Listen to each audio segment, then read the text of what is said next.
on peut, d'ici 3 jours, avoir de nouveau des tweets incendiaires. On ne sait pas. Ce qui est sûr, c'est que ça s'est bien passé du point de vue du protocole de l'image. Tout est parfait jusqu'à présent. La rencontre est quasiment terminée. Mais je note quand même que ça s'est déroulé en un petit peu moins de temps que prévu. Ils avaient un créneau de 2 heures pour leur discussion. Ça n'a duré que 3/4 d'heure. Peut-être qu'ils se sont mis d'accord plus vite. Écoutez, être d'accord sur les grands principes, c'est toujours facile. Et s'ils se sont dit, est-ce que tu es d'accord pour dénucléariser et faire la paix avec la Corée? Je suis sûr que l'autre a répondu, oui, bien sûr. Évidemment, le diable est dans les détails. Le diable est dans les détails, et notamment, il y a un détail singulier, c'est qu'il manque une personne sur la photo, ou en tout cas un pays, la Corée du Sud. Oui, alors que ce pays a quand même joué un rôle indirectement dans la scène diplomatique à laquelle nous assistons, puisque on est dans une configuration dans laquelle le président sud-coréen, le président Moon, lui est un vrai pacifiste, presque naïf selon certains. En tout cas, il a permis de préparer le terrain d'une certaine manière avec la diplomatie olympique, avec la sœur de Kim Jong-un qui est venue à Pyeongchang lors des Jeux Olympiques. Il a permis aussi ce premier sommet, c'est-à-dire cette poignée de main entre ce premier sommet. En tout cas, c'était le 3e avec un président sud-coréen, mais le premier où on a vu les deux leaders de chaque côté de la zone démilitarisée faire un pas sur le territoire de l'autre. Donc ça fait partie de l'ambiance. Mais les situations ne sont pas les mêmes pour la Corée du Nord et la Corée du Sud. La Corée du Sud est peut-être aujourd'hui un pays affaibli. La Corée du Sud n'est pas un pays affaibli sur le plan économique. C'est quand même aujourd'hui une grande puissance économique. La Corée du Sud, on l'oublie parfois en France. Mais en tout cas, c'est un pays qui n'est pas au centre du jeu. Là, c'est vrai qu'elle est un petit peu l'objet de la discussion plutôt que le sujet. Ce que je voulais dire par affaibli, c'est tout d'abord une croissance qui marque le pas. Oui, et ensuite, une situation politique qui a été assez tumultueuse, puisque récemment, une partie de la classe dirigeante a été accusée de corruption, une partie aujourd'hui sous les verrous. Donc, peut-être pas dans une situation aussi favorable qu'on aurait pu l'imaginer il y a quelques années. Oui, les Sud-Coréens, moi j'ai eu une journée de discussion avec eux il y a quelques jours. Très honnêtement, ils sont un petit peu entre deux eaux. D'un côté, ils espèrent énormément de ce qui peut se passer, et d'un autre, ils craignent un petit peu les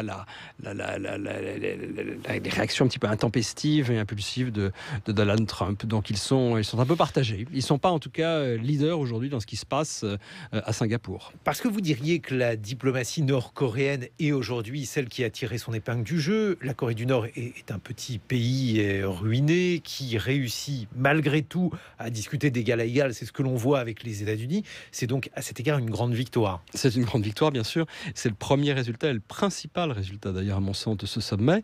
C'est la photo littéralement. C'est de voir le dirigeant nord-coréen et le président américain sur un pied d'égalité. Le protocole, bien sûr, a tout fait au millimètre pour bien montrer que les deux pays étaient sur un pied d'égalité. C'est pour ça que c'est une victoire extraordinaire pour Kim Jong-un. Il ne faut pas oublier non plus que ça lui donne une légitimité interne encore plus forte, car il ne faut pas oublier que même les dictateurs ont parfois besoin de se relégitimer à l'intérieur. Donc le résultat du sommet, il est là, il est déjà là, c'est l'image, c'est une immense victoire pour la Corée du Nord, bien sûr. Légitimité, mais aussi peut-être prime à des gens, je vais le dire de manière polie, à des gens imprévisibles. Alors vous avez parlé de l'imprévisibilité de Donald Trump, nous en reparlerons. On pourrait aussi évoquer le caractère impétueux de Kim Jong-un. Oui, mais dans le monde d'aujourd'hui, ce qui est extraordinaire, c'est que vis-à-vis de Kim Jong-un, vis-à-vis de Donald Trump, Kim Jong-un apparaît, d'ailleurs, et à mon sens c'est vrai, comme quelqu'un de beaucoup plus prévisible et de beaucoup plus rationnel. C'est-à-dire que nos standards ont complètement explosé d'une certaine manière. On avait des présidents américains qui étaient traditionnellement quand même largement plus prévisibles que les dirigeants nord-coréens. Aujourd'hui, c'est l'inverse. Et je crois que Kim Jong-un le sait et en joue très largement. Il a réussi à faire changer totalement l'image de ce que c'est qu'un dirigeant nord-coréen, et je crois que sa stratégie est en fait tout à fait prévisible et rationnelle. Mais alors, vous, Bruno Tertrais, qui êtes spécialiste de relations internationales, ça veut dire que l'on peut insulter quelqu'un, puisque Donald Trump et Kim Jong-un ont échangé des noms d'oiseaux. Il y avait Little Rocketman pour Kim Jong-un. On peut échanger ces noms d'oiseaux et quelques semaines après s'installer à une même table pour évoquer des pourparlers de paix? Oui, ça n'a rien d'extraordinaire. Regardez à la buvette de l'Assemblée nationale, regardez ce qui se passe. On peut très bien s'engueuler, s'envoyer presque des injures, et en tout cas être extrêmement critique envers ses adversaires politiques, et puis 5 minutes plus tard, boire un coup à la buvette. Vous savez, c'est du théâtre, la diplomatie est du théâtre comme la politique est du théâtre. Oui, mais il y avait une dimension qui était une dimension de l'ordre de la vanité dans les propos que s'échangeaient ces deux hommes. Et la vanité, les blessures d'amour-propre sont des blessures qui se guérissent mal. Vous avez raison de le souligner, et je crois que dans le cas de ces deux dirigeants, c'est vrai aussi, mais peut-être encore plus du côté de Donald Trump que du côté de Kim Jong-un. J'ai l'impression que celui des deux qui a le cuir le plus solide, celui des deux qui est le moins infantile des deux, c'est plutôt le Nord-Coréen, plutôt que le président américain qui, je suis désolé de le dire encore une fois, mais qui bat tous les records d'infantilisme juvénile qu'on a vu pour un dirigeant occidental depuis des décennies. Qu'est-ce qui peut se passer maintenant? Puisque donc l'enjeu, ce serait de dénucléariser la Corée du Nord. La Corée du Nord, y a-t-il intérêt? Est-ce que c'est envisageable pour un pays comme celui-ci d'abandonner son arsenal nucléaire? C'est totalement inenvisageable, mais ils vont dire quand même qu'ils vont le faire. C'est inenvisageable. Mentir, Bruno Tertrais? C'est inenvisageable parce que premièrement, c'est justement l'acquisition de cette capacité balistique et nucléaire qui a permis à Kim Jong-un, qui est le premier dirigeant nord-coréen, à disposer de la capacité de frapper le territoire américain. Donc, de son point de vue, c'est ça qui a permis ce sommet. Alors que Donald Trump, et c'est pour ça que je pense qu'il y a un grand malentendu, Donald Trump estime qu'au contraire, c'est la pression maximale, comme il dit lui-même, qui a amené Kim Jong-un à finalement faire un pas vers les États-Unis. Il y a un grand malentendu, et je crains d'ailleurs le moment où Donald Trump va découvrir ce grand malentendu. Donc qu'est-ce que ça veut dire? Ça veut dire que dans le communiqué qui va être produit dans les minutes ou les heures qui viennent, il y aura certainement le mot dénucléarisation. Le problème, c'est qu'ils n'entendent pas du tout ce mot de la même manière. Pour Donald Trump, c'est bon, maintenant on va avoir un calendrier, vous allez maintenant commencer à démanteler ceci, cela. Alors que pour Kim Jong-un, la dénucléarisation, ça veut dire oui, je suis tout à fait d'accord pour l'abandon des armes nucléaires. Vous commencez quand, vous, Américains? Ça va être, moi je suis d'accord pour dénucléariser, si tout le monde dénucléarise.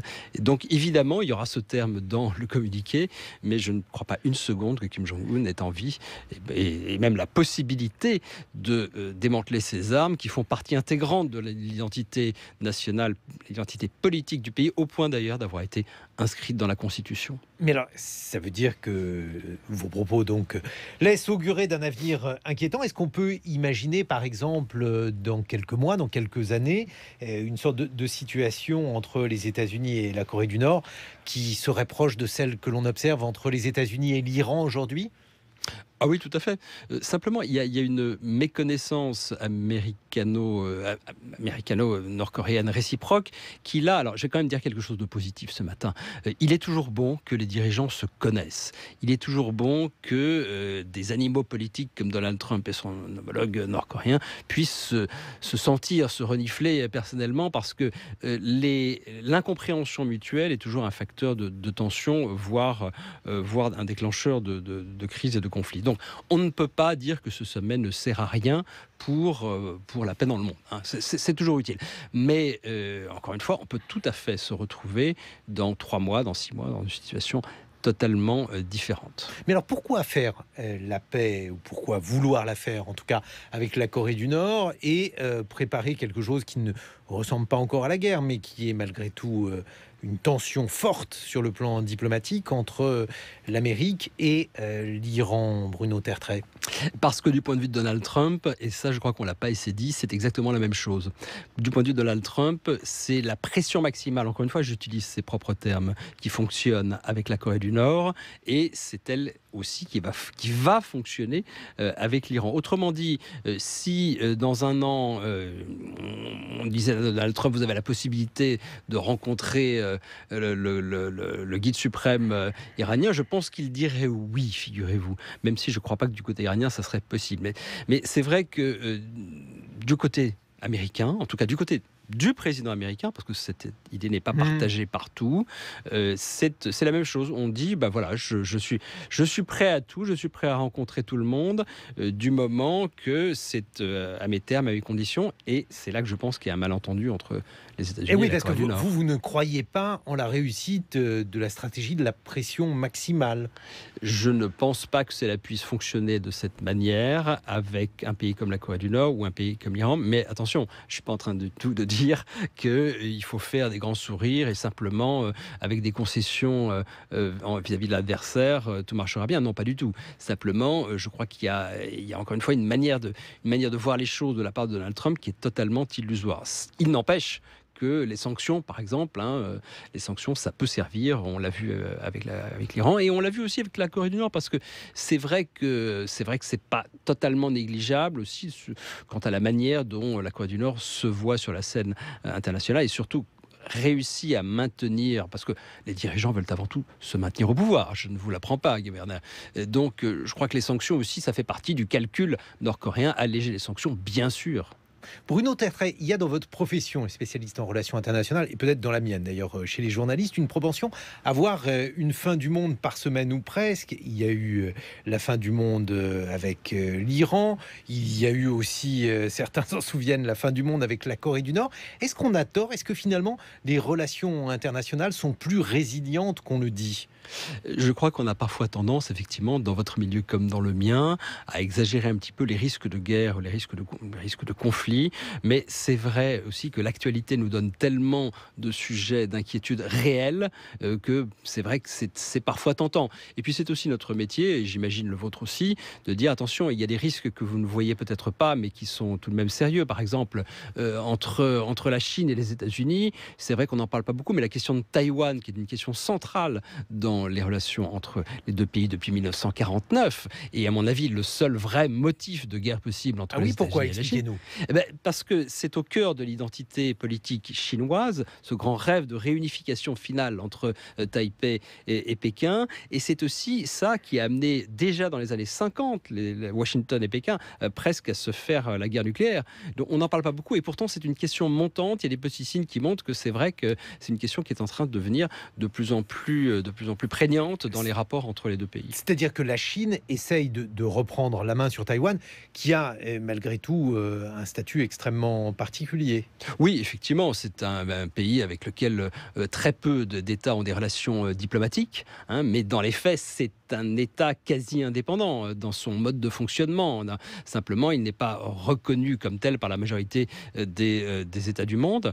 Et bien sûr, la Chine n'a pas l'intention d'envahir Taïwan du jour au lendemain. C'est plutôt une stratégie intelligente de pression sur l'île pour l'amener doucement dans le giron de la mère patrie. Mais pourtant, c'est une question à laquelle il faut pas porter une grande attention, parce que les États-Unis sont dans les faits engagés à défendre Taïwan en cas de problème. Mais alors pourquoi? Parce que Donald Trump, ayant une position qui relèverait sinon de l'isolationnisme, du moins en tout cas est dans une perception américano-centré du monde, pourquoi irait-il défendre Taïwan?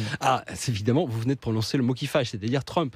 Autrement dit, et c'est ça le problème de la politique américaine aujourd'hui, c'est qu'on ne sait pas comment vont fonctionner les États-Unis demain, avec d'un côté Trump et de l'autre côté, j'allais dire presque le reste des États-Unis. La stratégie de Donald Trump n'est pas toujours la stratégie du Pentagone. Les engagements de défense pris par les États-Unis, on ne sait pas ce que Trump va en faire demain. C'est pour ça d'ailleurs que bien des pays européens s'inquiètent sur la manière dont l'Amérique les voit aujourd'hui. Est-ce que l'Amérique les protégera toujours vis-à-vis de la Russie, par exemple? C'est une grande question. Donc c'est la grande question d'aujourd'hui. Est-ce que Trump va maintenir ses alliances? On peut se demander si finalement la stratégie américaine aujourd'hui, plutôt la stratégie de Trump, encore une fois j'insiste sur la distinction, c'est les alliés on s'en fiche, les adversaires aussi. Il est prêt à tout. Il est prêt à faire la paix à tout le monde et malheureusement peut-être aussi à faire la guerre à tout le monde. Est-ce que ça renvoie à une période connue et étudiée par vous, Bruno Tertrais, ou bien la situation est-elle complètement inédite? C'est une très bonne question. Je crois qu'il y a trois niveaux. Premièrement, les États-Unis il y a toujours eu cette tendance unilatéraliste et parfois isolationniste. Ça fait partie de la culture politique américaine depuis 2 siècles. Il y a dans le camp républicain, chez les républicains, une tendance particulière, effectivement, à cet unilatéralisme. Je vous donne un parallèle, par exemple. Donald Trump s'est retiré de l'UNESCO. Ronald Reagan avait fait pareil. Bon. Et puis, il y a chez Trump, ça c'est le troisième niveau, alors là, quelque chose qu'on n'a jamais vu. On n'a jamais vu ça à ce point-là, si vous voulez. Donc, il y a quand même un phénomène Trump, un particularisme Trump.